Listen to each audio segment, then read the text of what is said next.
revient sur cette affreuse affaire, ce lynchage à Pau dans le quartier de Saragosse, avec votre invité Patrick Roger. Oui, c'est Joseph Silufo qui est secrétaire départemental SGP Police FO dans les Pyrénées-Atlantiques. Bonjour. Oui, bonjour. Alors, au moment où l'on parle de plans attendus aujourd'hui pour les banlieues et les quartiers, deux faits donc ce matin marquent encore les esprits. Et vous l'avez peut-être entendu, cette expédition armée à Marseille hier soir qui a fait un blessé. Et puis donc, ce lynchage à mort, c'est ça, vendredi soir à Pau, au cœur du quartier populaire de Saragosse. Joseph Silufo, qui sont les jeunes? On parle d'adolescents qui ont tué cet homme de 32 ans. Oui, les témoins disent clairement, c'est des gosses, des adolescents de 12-15 ans qui ont lâchement tué, lynché à terre un homme de 32 ans. Ouais. Qu'est-ce qui est à l'origine? Alors, trafic de drogue, guerre communautariste? Ouais, l'enquête est en cours. Pour l'instant, il est un peu tôt pour savoir les motifs réels de cette affaire. Mais enfin, on n'est pas dupe, C'est un quartier où il y a une économie souterraine réelle.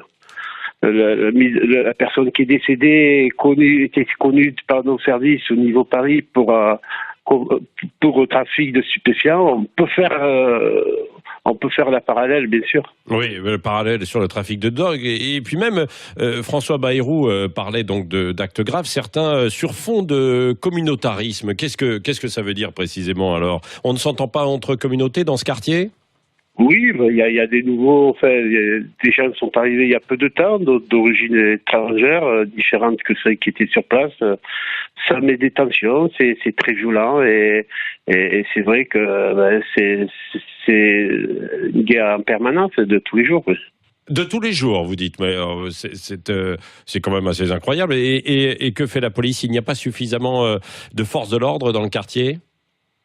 On fait ce qu'on peut, avec les moyens qu'on a, et hélas, bien sûr qu'on n'est pas assez, on aimerait bien être davantage dans ces quartiers, mais on n'a pas que ce quartier à s'occuper, et on fait pour le mieux, et hélas, on souhaiterait être davantage présent, mais on ne peut pas. Oui, alors le quartier de Saragosse a été choisi, me semble-t-il, pour expérimenter le fameux dispositif de police de sécurité du quotidien.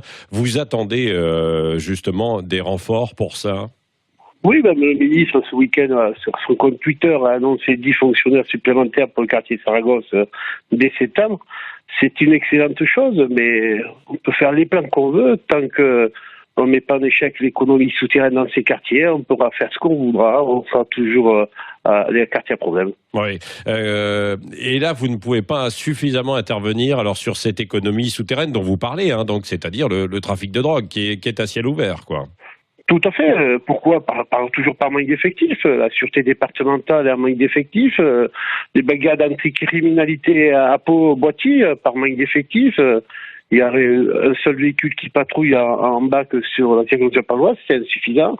Avant de mettre en place la PSQ, il aurait été intéressant de remettre à niveau tous les services, lutter contre ce trafic souterrain, et ensuite, bien sûr, une présence policière dans ce quartier, visible par tous, et on peut discuter avec la population. Ouais. Ce qui est assez affolant aussi dans cette histoire, Joseph Silufo, c'est l'âge quand même de ces gamins, 12, 13 ans, 14 ans, qui viennent lyncher à mort, battre à mort, en public, en plus, cet homme de 32 ans.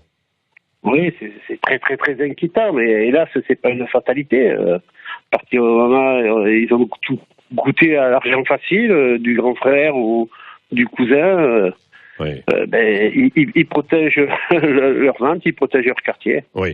En un mot, Joseph Silufo, puisque vous êtes secrétaire départemental à SGP Police FO, c'est-à-dire sur le terrain, vous voyez ce qui se passe précisément. Emmanuel Macron doit annoncer un plan banlieue, des mesures aujourd'hui. S'il y avait une mesure, qu'est-ce que vous lui demanderiez, vous? Mais d'abord, avant tout, de remettre les services de police au niveau effectif. On peut créer une PSQ, on peut créer une police de proximité, on peut mettre de l'îlotage, mais ça ferait toujours un échec tant qu'on n'éradique pas l'économie souterraine qui est la drogue. C'est un vrai fléau, il faut absolument l'éradiquer si on veut avancer dans ces quartiers. Oui. Merci Joseph Silufo d'avoir été en direct ce matin avec nous.